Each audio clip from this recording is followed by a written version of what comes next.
দেখো আমরা কোথায় এসেছি বেড়াতে। আমরা তিলপাড়ার ব্যারেজে বেড়াতে এসেছি। দেখো জায়গাটা কি সুন্দর না, দারুণ সুন্দর জায়গা। দেখো কি সুন্দর জায়গা, কি সুন্দর না জায়গাটা, দারুণ। খুব মুগ্ধ হয়ে যাচ্ছি, কি সুন্দর। দেখো নদীটা, গাছগুলো, জলের স্রোতটা দেখো, জল কেমন যাচ্ছে, কেমন জল যাচ্ছে দেখো বন্ধুরা, কেমন সবাই যাচ্ছে নদীতে, সুন্দর। এদিকে সব গাড়িগুলো যাচ্ছে, যে গাড়িগুলো সব যাচ্ছে, এটা হচ্ছে ব্রিজ, তিলপাড়ার ব্যারেজ। এখানে আমরা পিকনিক করতে আসি বন্ধুরা। দেখো ব্রিজের মধ্যে চেপে গেলাম, দেখো আমরা ব্রিজের মধ্যে চেপে গেলাম।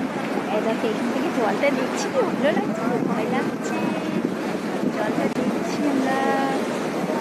হাই বন্ধুরা, দেখো এইদিকে চলে এলাম, ওই দেখো জলটা কত জোর যাচ্ছে, দেখো চলে যাচ্ছে জলটা কত দূরে, এদিকে চলে এসেছি, কি ভালো লাগছে, বলছে এখানে বসে থাকি, ওই দিকে